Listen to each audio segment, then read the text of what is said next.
This is Mr. A coming at you. Today I'm not going to do any videos, so I apologize. I wanted to do a follow-up today on the plant presentations or how you make food presentations that you guys sent to me. I kind of have two goals today. First of all, I want to fill in the gaps. Some of you did plant to harvest, some of you did harvest to production. So I want to fill in the gaps of what you obviously did not do. Ideally, we could have done this in class and you could have seen what your peers would have done on the second side of things. And then I want to fix some of the mistakes that some of you are making in your PowerPoints. I commented on everybody's PowerPoints, got those back to you, so hopefully that all makes sense. But what I did is I took some slides from each of your guys' PowerPoints, so you can see Brittany had a beautiful picture here of corn. And I pulled some of that information that I'm going to use to hopefully reteach you some of this information. So for the first three questions that all of you had, all the plants, corn, soybeans, and wheat are vascular angiosperms, and then depending on which one you picked, it depended on if they were long day, day neutral, or short day. So you can see the answers to that here. Nutrients for question number 4 for you people that did the first side of things. The big nutrients that farmers are paying close attention to, they're called the big NPKs. Nitrogen, whoops, I didn't mean to do that. Nitrogen, phosphorus, and potassium. Those are the big NPKs that I want you to be aware of. Now, in this presentation, I have 8 different questions that you're going to answer. One of them, the first one, is what is the scientific name of corn? Many of you, when you wrote the scientific names, you did not write it correctly. You can see all 3 of these are written right. They are italicized. You can see that they are capital and then small, and they contain a genus and a species. So number 1, tell me the scientific name of corn. Brittany did a great job of organizing all of her first stuff. The answer should be simple because it's on this slide. Chase did a good job of talking about and organizing him. Here's what wheat is. And then I put a picture of beans. Glycine max would be the scientific name for that. So number 1, what is the scientific name of corn? And write it correctly. When we got into insurance, my first question for you is, in dealing with insurance is, if a farmer, or no, excuse me, what does the word peril mean? What does the word peril mean? One of the insurances that many of you talked about was multiple peril or multi-peril insurance. I find insurance very interesting because my wife works in insurance, and even in North Dakota, we will have people who will say, "What do you do for a living?" And she'll say, "I work in crop insurance," and they'll be like, what do you do in crop insurance? Like, farmers insure their crops?" And we're like, duh, like this is what people depend on for a livelihood. They need to be insured in case something goes wrong with their crop. Well, what could go wrong? What are some of the perils or some of the disasters, some of the threats that a farmer has to worry about? That's the insurance that they're going to get. That's going to cover, or the perils, the threats, the disasters are not being able to plant their crop, prevent plant, which many people will call PP, needing to replant. Maybe they got their plant in, but then there was some storm or some flooding that ruined their crop. They can't harvest, which was a big problem for us last fall of 2019. It was too wet. There was too much snow. We had big issues with the fall. That's why we see a lot of corn still in the fields now. Maybe their crop produced very low yields, or there's wind, or there's hail, or a number of other things. Multi-peril insurance. Now, Kayla, she did a really good job of pointing out the fact that insurance is usually set forth by the federal government. And one example of that is the government might say, we're going to give you 65% of what your average yield was over the course of 10 years. Well, my question for number 3 is, so number 2 is define peril, or what is peril. Number 3 is, what happens if I have not farmed that land for 10 years? What if it's my first year? So if I have 10 years or more, they're going to take the average of those 10 years, what my yield is. If I have 4, 5, 6, 7, 8, or 9 years of farming that land, they're going to take my average for 4, 5, 6, 7, 8, and 9 years. Anything under 4 years, if it's my first, second, or third year farming it, they're going to take the county average. So of course, if it's my first year in Cass County, and I unfortunately have to file a claim, they're going to take a percentage of that county's average. for a first-year individual. And she did a great job of showing that in this particular slide. So good job to Kayla. And then, of course, some of you talked about farmers need to have insurance for their farm or their ranch, the buildings and structures on their land, insurance for their equipment. But multi-peril is the big one that farmers are going to make sure that they get. I really like what Andrea and Jacob did, and a number of you did, was showcasing when we plant seeds. We want to make sure that the seeder is set, or the planter is set, for an ideal depth and an ideal distance apart. Now, many of you put like 1.5 to 2 inches deep, or 1 to 1.5 inch deep. It depends on the soil. It depends on what you're planting. So there's a lot of factors there. But what I really like with Andrea's here is you can see if you plant something too deep, that plant needs a lot of energy to germinate, and it's not going to produce the yields that we want. Ideal, it's going to have roots in the right spot and the right amount of energy to germinate. If you plant it too shallow, those roots are not going to give it good structure and a good base. So again, we see lower yield. So Jacob and Andrea do a good job of showcasing that, as well as some of the seed companies, which I'm going to get to in just a little bit. When do farmers want to plant? Well, right now, it's April.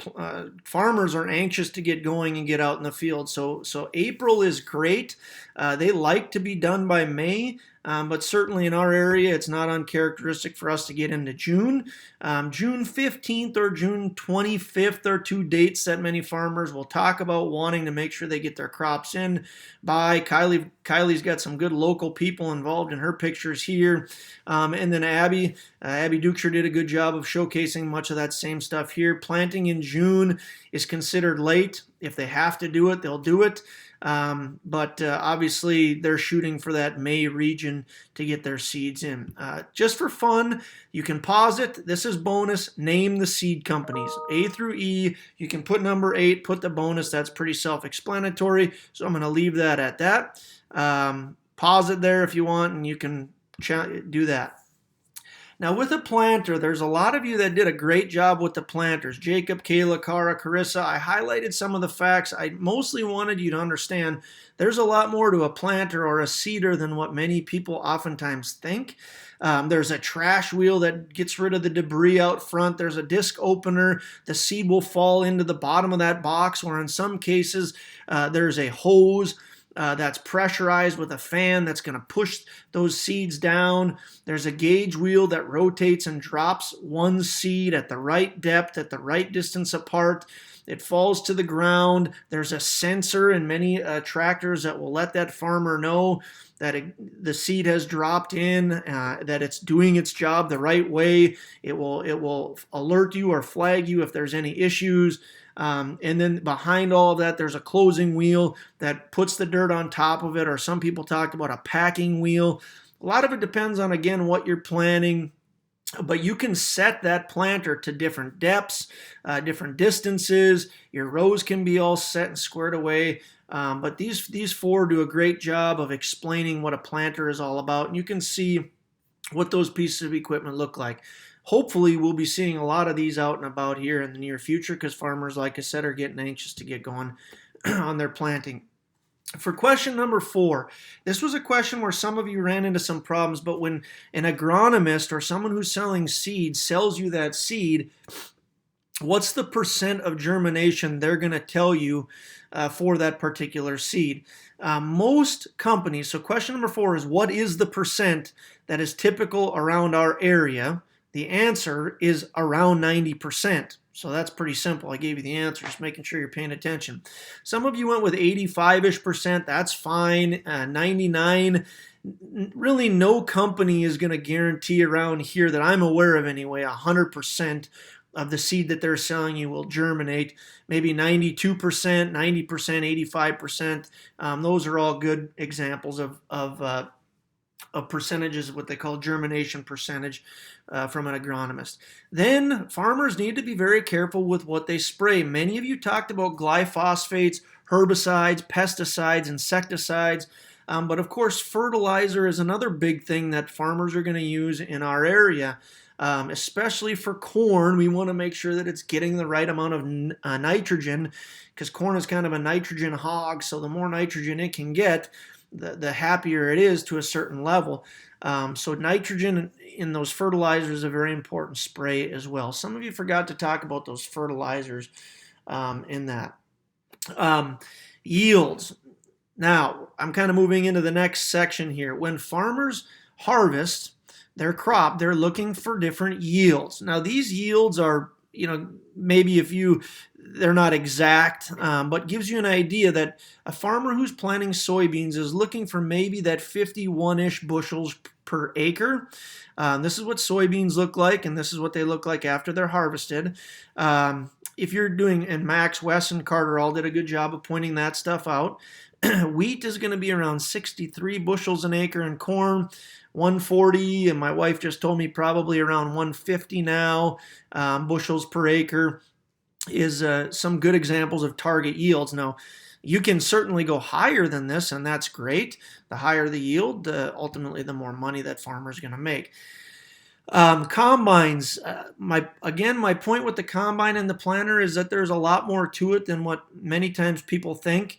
My question number 5 is, do you use the same header? So true or false? I'll rephrase that. True or false?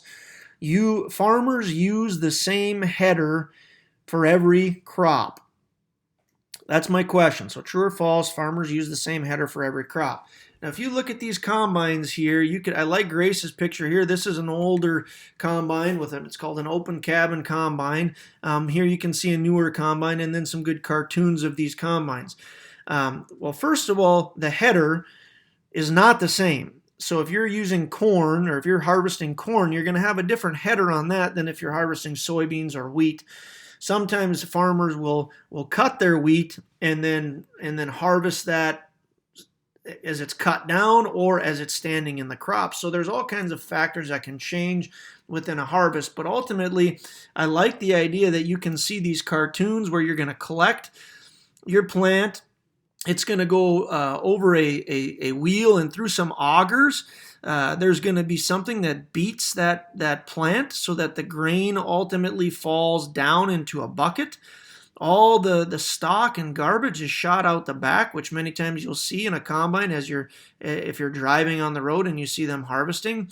And that grain is brought up a conveyor belt into their back hopper. And when the hopper's full, then they will dump that into a grain cart. And a grain cart is here because they don't want a semi driving in a field that's a little bit obviously more rough than if they're driving on the highway. So they've got a grain cart that's going to take that grain to the semi, and then from there it's going to be brought. Well, all over the area. Kindred does have an elevator. Enderlin has an elevator. Castleton, Colfax, Leonard. There's lots of elevators within our region or our area that farmers are going to bring their crop right to. Question number 6, true or false? Kindred has an elevator. True or false, Kindred has an elevator. Now, sometimes farmers will not bring it to the elevator. They might put them in their own bins or in grain bags or some different thing that they themselves have. But these are places that eventually our crops go to. Kindred, Enderlin, Castleton, Colfax, Leonard, and a host of other areas that farmers might bring it to. Now, from there, our wheat is typically, or any of our grain, will travel throughout various parts of the United States. Paul does a good job of saying that, it might go to Duluth, and then in Duluth it goes to the St. Lawrence Seaway, into the Great Lakes, into Canada. A lot of our stuff, both Ava and Paul talked about, especially soybeans, go down the Mississippi River. There's huge barges that will carry just boatloads of grain down the Mississippi River to New Orleans, and then in New Orleans they'll get on a big like a Panamax vessel, a big ocean liner, and that'll go to China or Japan. Riley talked about a lot of our soybeans going down to China or Japan. Some of our corn will remain local. It'll go to Hankinson or Castleton to produce ethanol. But just to give you an idea, when a farmer fills his semi, they'll fill it with about 1,000 bushels of grain. Then if it goes onto a train, every train car holds about 3,000 bushels of grain. So say your train is 100 cars long, which is pretty typical. That's about 300,000 bushels that are getting transported to, like I said, maybe it's Minneapolis. When it gets on a barge, the barges can hold every one of the barges. Now, this is a grain car, so this isn't a great example, but every barge usually holds about 50,000 bushels, and many ships will push about 40 of those. So that's about 2 million bushels that can go down the Mississippi River. And then, like I said, maybe end up in New Orleans or into the Pacific Northwest or different places like that where they'll be shipped off to Japan or China. So that gives you an idea. Number 7 is how many bushels does a typical semi hold?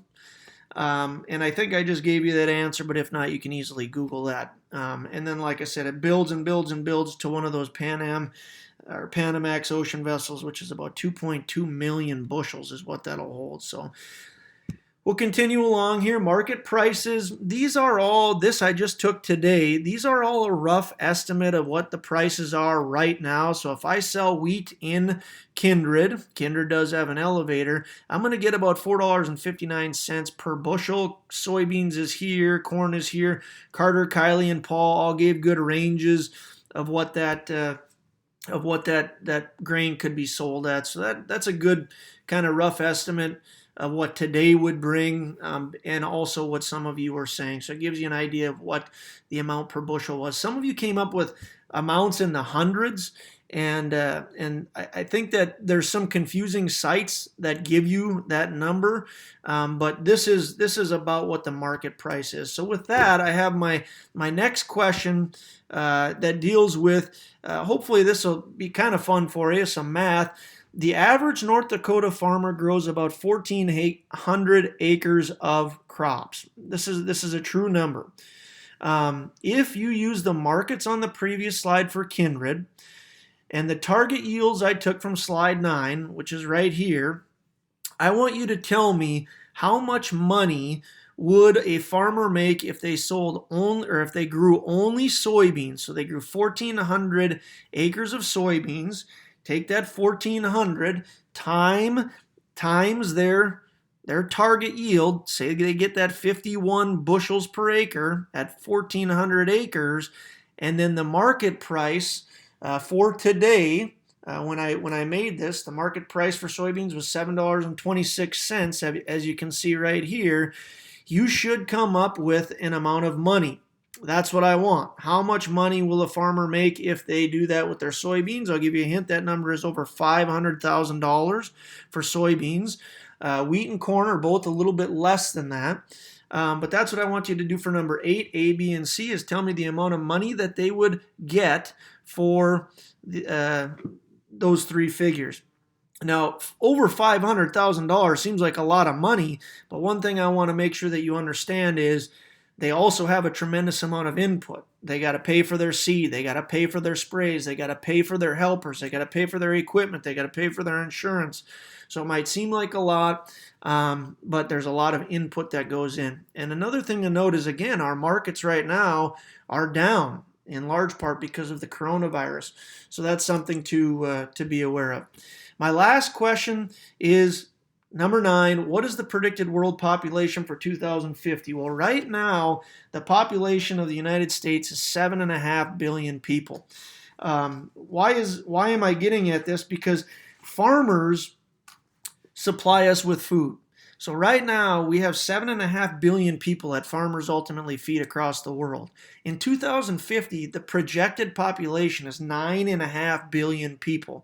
So it's very important that these farmers are continuing to produce plants with good yields that can continue to feed us, because if they can't, then obviously that only increases starvation and different malnutrition issues. So I hope you guys enjoyed this. I hope you got a little bit of an appreciation for what farming is around our area. I know most of you probably have a good understanding of what's going on with farming, but there's a lot of misconceptions, or people that don't have any clue of what goes on with farming, that I wanted to hope just get you to hopefully understand.